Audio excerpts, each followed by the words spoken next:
How's it going, guys? This is Griever here, bringing you guys another review of a Dark Knight's Metal origin story. That's right, for those of you who don't know, I recently picked up the graphic novel that contains all the origin comic stories in one complete volume of the Dark Knight's Metal. It has each of the 7 evil Batman and their origin stories as per, what it is. So, what we did last time is I had to give a bit of a background story and stuff, so this review will be much shorter, and also because this is one of the ones that I find the most far-fetched and a little Skynet Terminator-y for me, personally. I'm not a huge Cyborg fan, guys, so let's just get that out of the way first. This one's going to be about Murder Machine. Now, this is a Batman who kind of went a little bit cybernetic with the help of Cyborg in his reality, so to speak. Now, just a quick background before we get into it. Once again, I don't like Cyborg, probably because I never got into Teen Titans. Teen Titans was not a thing for me. Teen Titans was... No, it just wasn't for me, guys. I like Robin, but I didn't care for Starfire, Beast Boy, Cyborg, Raven. I didn't care for any of the characters. I didn't like watching the show. I didn't want to see the sidekicks. I didn't want to see all the sidekicks. I wanted to see the Justice League, and I'm more of a Marvel fanboy, as I've told you guys many times before on this channel and on my previous channel. I'm more of a Marvel guy, but I do love my Batman. I do indeed love my Batman. He's just the best. That's why I picked it up. So the problem is that Cyborg somehow is a Justice League member, as well as, once again, not a huge big DC guy, but either way, not a huge Cyborg fan. And this one, well, alright, so the comic opens up with, once again, some background information needed that I do not possess. I haven't read the actual Dark Knight's Metal series. I've just read the origin stories and gotten a general overview of what's happening. The 7 evil Batman from the Dark Multiverse are trying to take over the true multiverse with all the different Earths. Earth 44, Earth 22, Earth 1, Prime Earth, Earth 0, all that stuff. So, what this one does, though, is this is in a world where... Alright, so Alfred... Let's just jump into the backstory stuff, because they keep jumping back and forth, and I don't mind that. That's necessary, but it's simply that Cyborg is trying to figure out from the Watchtower, he's trying to figure out what has been going on with all these cities. Cities are falling and stuff, so clearly already some of the evil Batman have started taking over certain sections. In this case, probably the Murder Machine. In this one, attacking everything, and cities are falling, and he's trying to, with the help of his father from, I think it's Detroit or something like that, Detroit or Chicago, something like that, he's trying to figure out what's happening. He's like, plug me into this mainframe and stuff, and I'm going to try to come up with a correlation between them. And that's when Batman shows up. And he goes, oh, well, Batman, you're a sight for cybernetic eyes. What the hell's been going on? And boom, we get the introduction to the Murder Machine, who is this cybernetic version. Oh, hello, Victor. I'm here to help. That's when we jump into the backstory thing. And this is where, once again, I like the premise of this. This would, indeed, push Batman or Bruce Wayne over the edge. Alfred's murder at the hands of his own rogues gallery. And it's too easy to make it the Joker, so let's make it Harley Quinn, Two-Face, Man-Bat, Bane, Clayface, I believe, is there, Killer Croc. Yeah, there's basically a big group of them. They all stormed in. Now, a couple problems with this. Let's just go on once again what I just said, that the Alfred idea is good to build emotion and build an evil Batman. Kill off, in the last one it was let's kill off all the Robins and make them just go get desperate. Now let's kill off the one man who's raised him like a son. Let's kill off Alfred. Alfred, his butler, of course, the person we all know as part of Batman. I mean, it's like Batman, Robin, Alfred. If you don't have Alfred, you might as well not have a Batcave or a Batmobile. I mean, it's just part of the character. So to kill him off, and in such a gruesome way, we even get homage to the breaking of the bat by Bane. And apparently he broke like 36 or 38 bones. They beat the living shit out of him, and they killed him. Alfred is dead, and right here we're seeing that he's playing a recording, and the Justice League is there saying, like, this is Alfred's wake, clearly. And they're saying, let's go upstairs and stuff. It's like, this, you can't keep watching this taping. It's clearly, like, not healthy. And no, it wouldn't be. He's watching the murder of Alfred over and over and over on the clearly the security cameras. Now, they're all trying to get him to move on. He's standing there going, you know, what's not healthy is the fact that we couldn't have an open casket, that I let this happen to the man who raised me. He was like my father. I didn't have anybody else. He's all I had, and now I've lost him. And, I mean, I get it. I do get that. This is a good thing. That's when he comes to, before Victor leaves, who is, of course, Cyborg. Victor, he says to him, look, a few years ago, I scanned Alfred's mind with all our crazy, probably super-duper Justice League technology. And when I did this, I ended up creating a artificial intelligence. Okay, already we know what Ultron Skynet area this is going to, and this is the dark multiverse, so it can't be good at the end of the day. But what ends up happening here is, of course, he asks Victor for his help to create a, he's the cyborg, he's the specialist, so he ended up helping him to create this ultimate, so he'd never have to be without his father. He is someone who could, it was a weaponized version of Alfred, this perfect machine sort of thing that can seem to data appear in and out of reality, sort of like hologrammy, but then not hologrammy. It's really weird, but this is a cyborg's Terminator version of Alfred who was implemented with this Alfred protocol program that Batman had designed. My problem with this backstory is that, okay, the initial part, Alfred's death at the hands of the Rogues Gallery, Batman would want revenge, and he would go a little crazy. Okay with that. What I'm not okay with, what I'm really not okay with, guys, is the fact that it just so happens in a what-if scenario, he came up with an artificial intelligence unit that was exactly like Alfred, and then it happened to get a virus. This is Terminator 3 just redone with the Justice League. And Terminator 3 was not a very good movie, guys. The plot of that movie was not very good. Terminator was perfect the way they had it. Don't even get me started on the other ones. Terminator 3 was not well written, and this is basically a carbon copy to me of that within the mythos of DC. So I have a problem with that. I felt like they could have done something. I understand they wanted a reason. They wanted a cybernetic. They wanted a cyborg mixed with Batman. But I felt like there was better ways they could have accomplished this. They could still have had the Alfred death, and potentially Batman could have requested him to help him get stronger, better, faster. Similar to the reason the Red Death went after the Speed Force. He went after the Speed Force because he wasn't fast enough. He couldn't save all his sidekicks, all the Robins.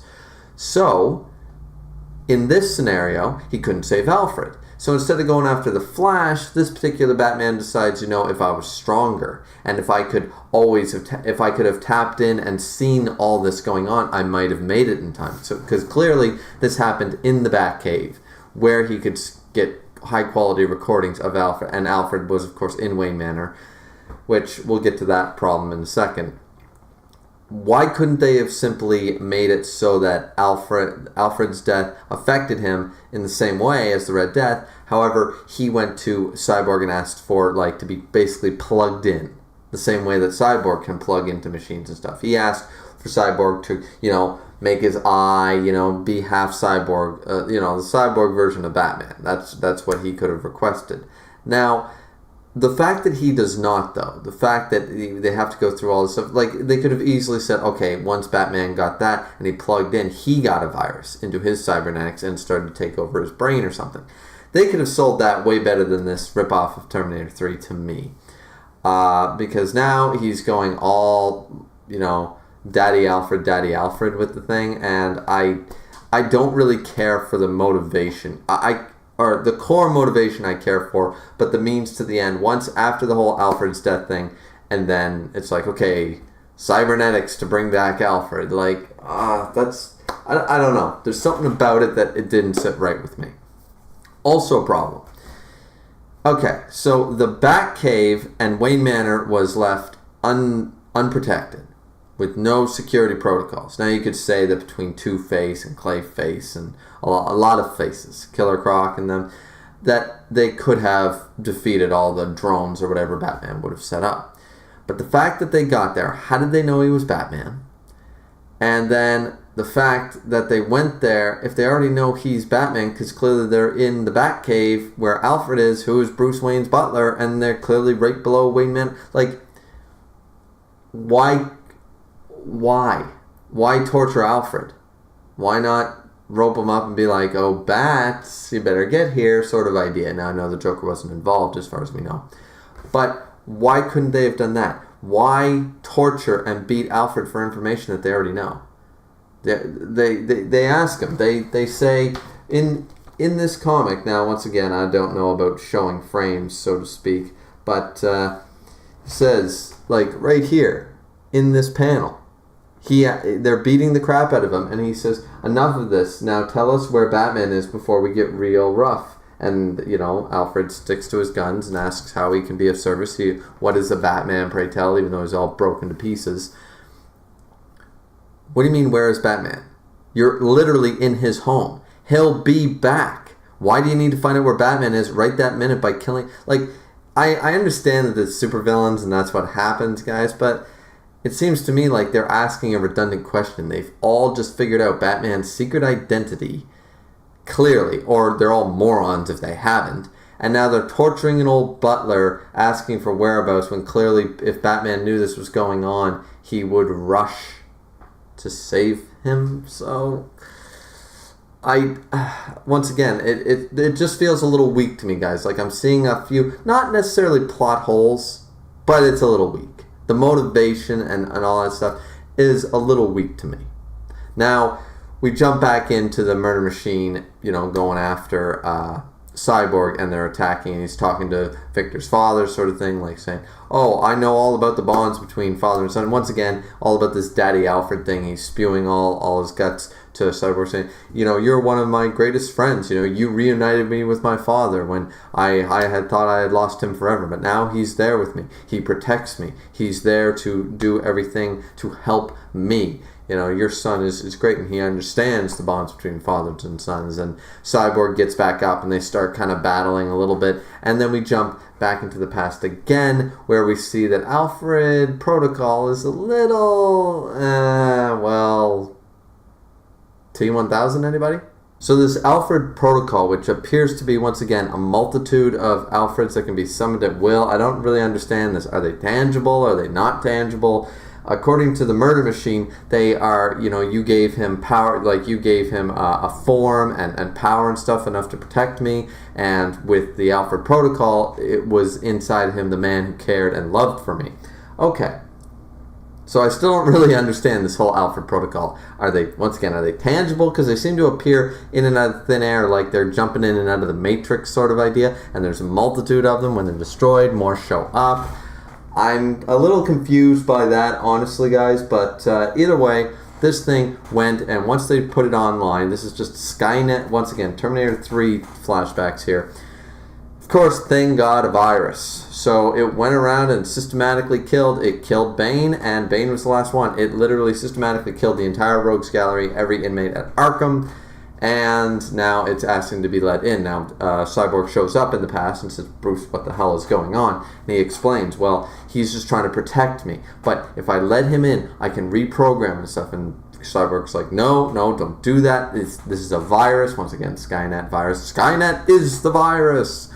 Anyways. So, of course, what ends up happening, Cyborg tells him, don't let him in, whatever you do. You and I are the last line of defense against this thing. We will be able to stop this Alfred. Bruce wants to reprogram him and not lose him again and try to fix him, while Cyborg wants to destroy the Alfred Protocol, which makes sense. It really does. It makes a lot of sense coming from his own personal experience, what would happen. And anybody who saw, the Terminator movies, what happens. So, we jump back over to the murder machine and such, and still fighting Cyborg, and he says, you were wrong, Victor. The best thing I ever did was let him in. And by the sounds of it, all these Alfreds, he could not reprogram him, and they surrounded him and he was screaming in fear, and they took away his flesh and they reprogrammed it. So once again, these things are like nanomachines. They can actually invade human flesh, bone, soul, mind, and body. Once again, this is getting way too like out there for me. Like, it doesn't make sense in my personal...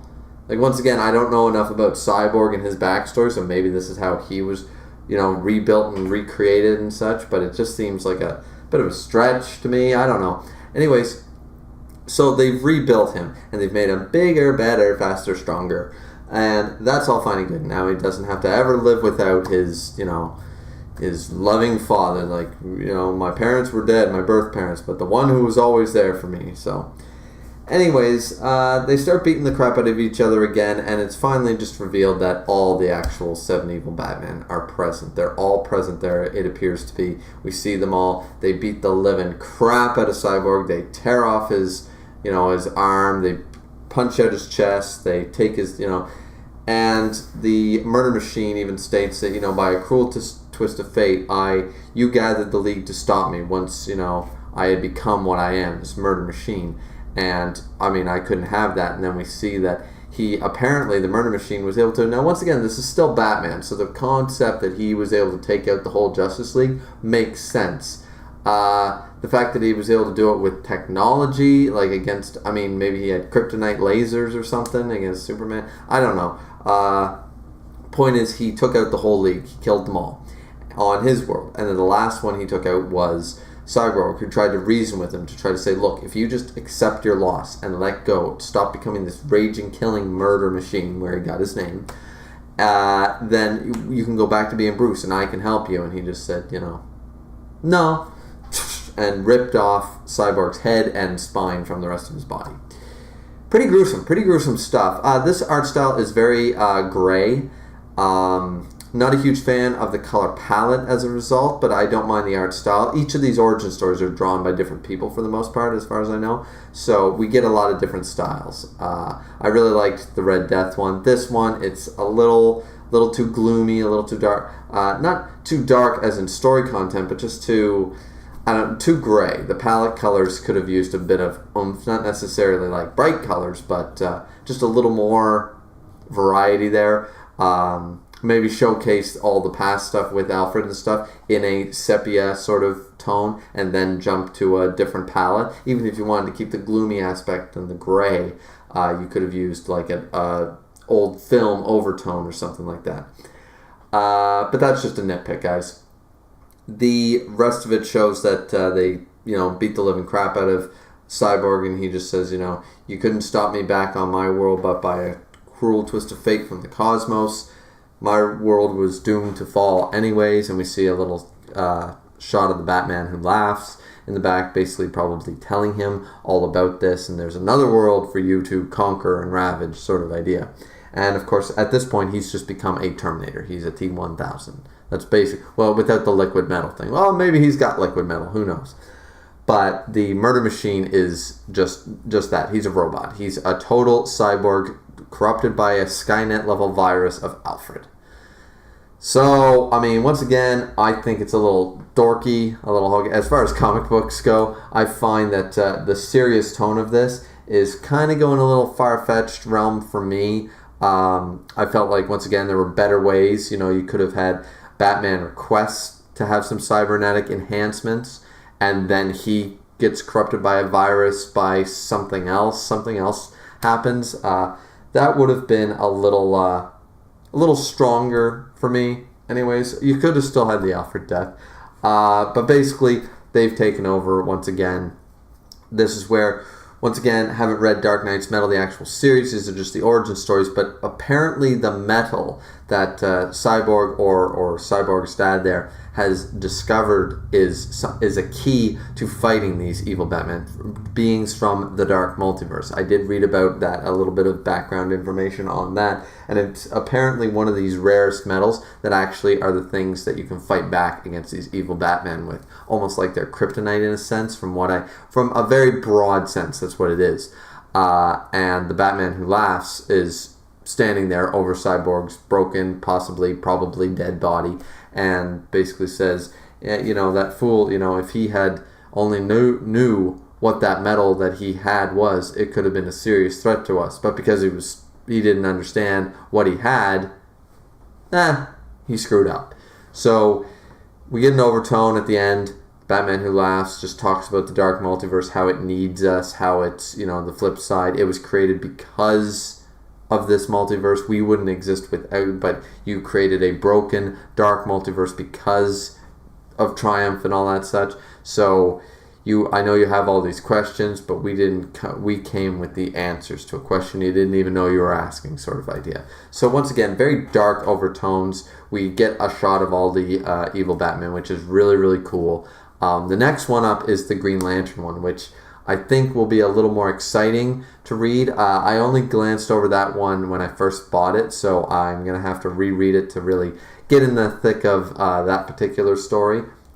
I think I like that one okay. Once again, I like that I started with the Red Death, because the Red Death, even though it was the first one, and once again, guys, I'm just going in order. I don't know if it was publication order or anything. It's just the order that the Dark Knight's Metal graphic novel has the order, which is actually, once again, different from the order that's listed here. It starts with the Batman Who Laughs, the Red Death, and then the Drowned.